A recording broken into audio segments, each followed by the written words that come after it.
In this video, we are going to be discussing what my opinion is on some of these new NFL rules. First of all, the Eagles game that is going to be on Peacock, and we think that the Eagles will be playing either the Cleveland Browns or the Green Bay Packers in Brazil. That game will be a Peacock exclusive game. I'm not the biggest fan of it because Peacock costs money, but it's only $6, and I had to use Peacock before for Chiefs Dolphins, so I think that this could work out. I just know the timing isn't during school. I heard it's supposed to be a Friday night game, so there's that. There's that on the side of it. Now, another thing that I want to talk about scheduling wise is Christmas and, the NFL, because the thing is that originally the NFL would do Christmas games on, Thursday, Friday, Saturday, Sunday, Monday. And, obviously at first they wouldn't do it on Christmas at all. And then they would only start doing it when it fit in a schedule. For a while they wouldn't do Christmas games on Thursdays because that was week 17. And on week 17, they only play on Saturdays or Sundays. And, Black Friday, and that game was really the first time we saw football on Friday, which was kind of a continuation of, Thursday football. And you just think about it and how, like, it really didn't make sense for a while. And for a while, they would only do Christmas games if the schedule happened to fall on it. And now they're just making NFL and Christmas a thing. But as far as Christmas games on Wednesday, I don't exactly agree with it. First of all, when you do Christmas games on Wednesday, this is going to count for week 17. So now, pretty much, you have to take teams that are playing each other on Saturday. You have to. There's no way around it. You have to take teams that are playing on Saturday. Because, listen, you can go from Sunday to Thursday, and it's 4 days of rest. And the NFL is fine with that. So Saturday to Wednesday is also 4 days. And I guess if they play Christmas on a Tuesday, when it would count probably for week 16, you can have the players play on Tuesday, and then, Sunday, that'd actually be 5 days. And the NFL's fine with that.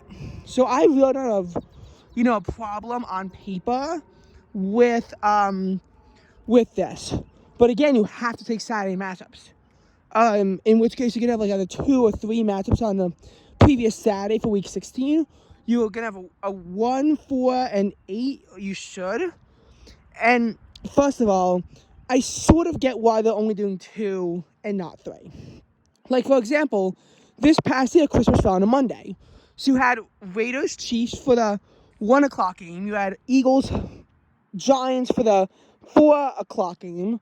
And then the 8 o'clock game was Monday Night Football, Ravens 49ers, which, again, isn't really the exact same as,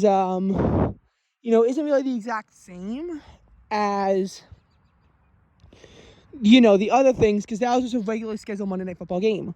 Or you look at how Thanksgiving is always going to be Thursday night, so you had the Thanksgiving specials of Lions, Packers, and Cowboys, Commanders, because the Lions and Cowboys will always play on Thanksgiving.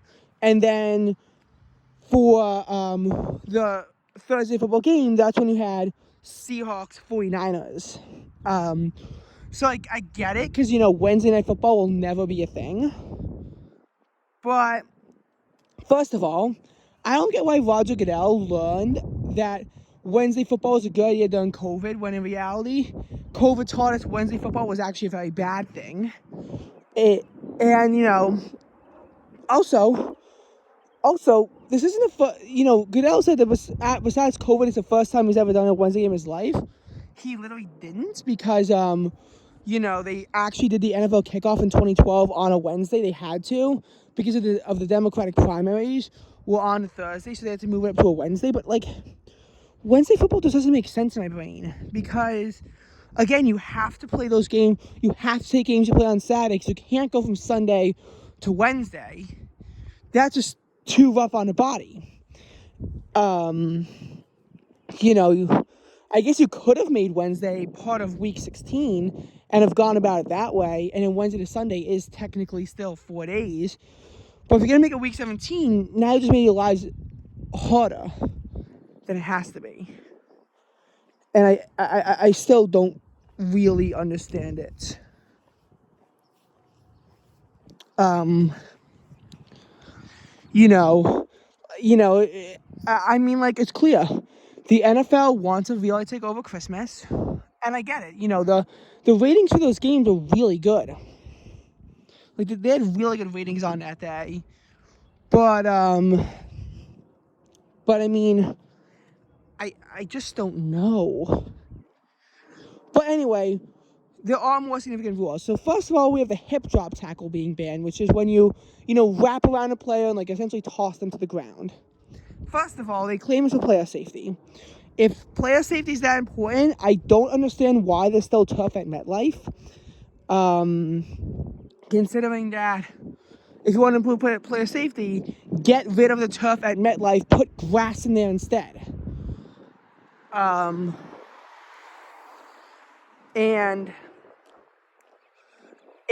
I mean, it's 15 yards and an automatic first down if committed by the defense.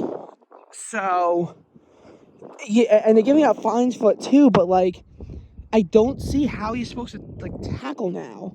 This makes tackling a lot harder. I mean, like, how do you think you tackle? It's just gonna be so much harder to tackle now. I mean, and look, I sort of get it. I get why you're gonna do this, because the NFL was concerned about a lack of scoring in 2023. And to a degree, I agree. We had very few shootouts and a lot of games that just had horrifically low scoring. Like when the Patriots played 3 games in a row, held their opponents to less than 10 points in all of them, and yet still lost all of them despite holding all their opponents to below 10 points. You had the Vikings win 3-0 against the Raiders. I mean, there were just tons of very low-scoring games throughout the NFL season. There weren't a lot of high-scoring games, but there were a ton of low-scoring games. I mean, the Super Bowl is honestly a great example of a very poor offensive showing for both the Chiefs and the 49ers. And the score of 25-22, because it went to overtime, makes it somewhat deceiving. At the end of regulation, it was tied at 19. So, again, you had 38 total points. Remember the Jets-Texans game that was scoreless at halftime? That finished 30-6 in favor of the Jets. So, that was 36 total points. And you have to then look at how to cut. I mean, you have to think about it this way. The Chiefs fumbled in the red zone once, and they also threw an interception. And they threw an interception to their own 44-yard line, and it just became a battle of punting after that. Like, it really did. I mean, the Chiefs' only touchdown in regulation they got was off of a special teams error from the Niners. So they only had to go 16 yards at that point to score the touchdown. I mean, really long field goals were a part of it. Like, there were 3 field goals in that game from 50-plus yards. That's basically when the offense is like, makes it till, like the 37, the 39, or like the 35-yard line. And then you just take your chances from there, kicking a field goal at that point. And that's not the only notable example of a lack of scoring. There were a ton of notable low-scoring games that occurred throughout the season. Ravens-Chiefs, which was 17-10, is another good example of a very low-scoring game. So I get the concern about a lack of scoring to a degree, but this is pretty much going to kill defenses. Also, the new kickoff rules, I don't understand. So basically, you can't fair catch a kickoff now. You have to run with it. And it's different. So first of all, it used to be where you pretty much just booted the ball into the end zone because it was fair caught inside the team's own 25-yard line. They got the ball at the 25-yard line, and if it went to the end zone, it was 25 too. So the kickoff is still taking place at the team's own 35-yard line, and first of all, onside kicks you can only do if you're trailing in the fourth quarter, and you now have to announce that you're doing the onside kick. So Supply's onside kicks, they're gone. For example, the Cardinals onside kick against the Eagles, that was actually Gannon's strategy to prevent the Eagles from being able to run down the clock. That wouldn't be allowed anymore. His defense would have to actually make a stop on Philly in order to win that game. So it kind of was just rolls past a little while ago. I mean, you could still do an onside kick, but only when it's actually going to be expected that team would do an onside kick, and only in the fourth quarter. You look at so now you have a team. You have the kicking team that's mostly lined up, aside from the kicker, at their 40, at the receiving team's 40. The receiving team is lined up between their own 30 and 35. So now it's a landing zone, which actually goes from the receiving teams from their goal line to the 20. And if a ball fails to make it in there, it's basically treated as kickoff out of bounds, where the receiving team gets the ball at their own 40. That's massive. Teams very rarely intentionally kick out of bounds. You'd only do so where you're so scared of a kickoff return from not being able to hit the back of the end zone that you think that it's better to give the other team an extra 15 yards of position. Because you're pretty much giving the ball practically at midfield, one first down, and they're at midfield. With how good kickers have become, realistically, how many first downs are you away from them being in field goal range? Possibly only two. So you've really got to get in the landing zone. So if it's in the landing zone and it's caught, they have to run with it.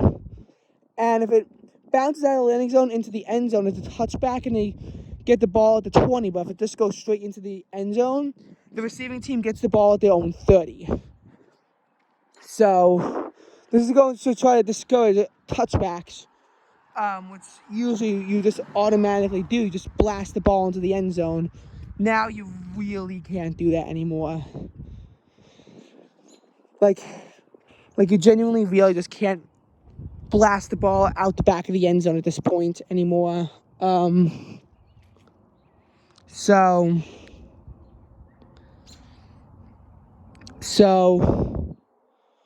you look at that, and obviously now there's a lot more strategy involved, and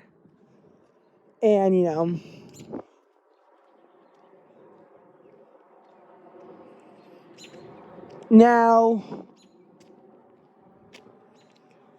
as far as the other new rules, there's a thing about major fouls and change of possessions, but I don't understand what that rule is.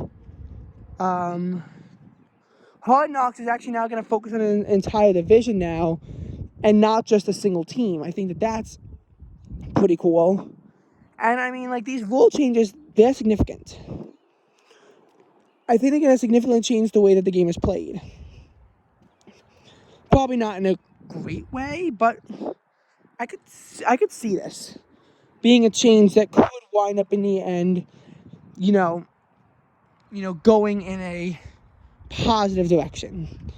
This could be a positive change for the NFL. But I'm not sure. First of all, again, the game is going to be now more determined based off of the offenses. Because the defenses, they're going to have a harder time doing their job now. Because, again, tackling is harder. Now, of course, there's still fumbles, interceptions, especially those that get returned for a touchdown. Those are really cool. It's still going to be a ton of rundowns. It's still batting out passes. But it does make it a lot harder. It's a lot easier for running backs now. Running the ball is going to be easier. It's going to be easier to run the ball now. Easier to run the ball because again, it's a lot harder to actually tackle players without a hip drop tackle. lot harder to tackle players without the hip drop. Because you pretty much can't wrap yourself around them and toss them to the ground. So again, I don't know. I don't know. It's interesting, these new NFL rules and these new NFL procedures. Like there's certainly some stuff that I agree with, but a lot of it, I feel like the NFL is going in the wrong direction. Like Christmas, I think that NFL and Christmas is a great thing, but not on a Wednesday.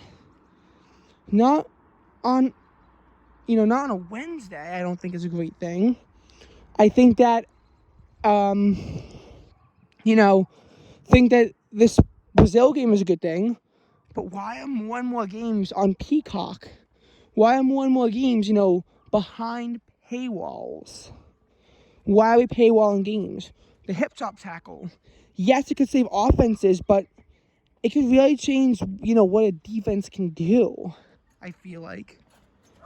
It's gonna mean that games are determined a lot more based off of their offense. Like, for example, one of the things that you have to consider with the Jets is I don't think Aaron Rodgers can stay healthy, but if they can get an O-line and have a halfway decent, halfway competent quarterback, they could probably start to win games.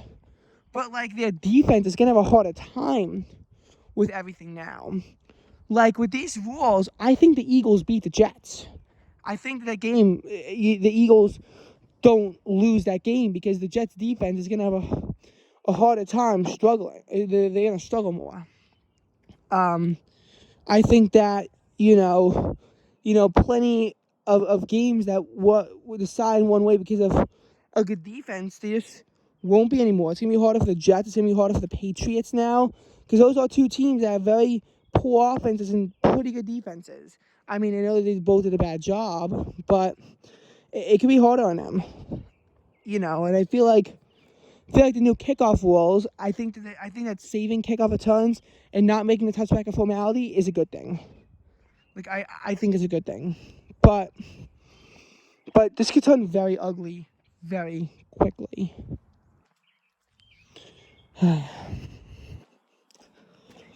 Okay.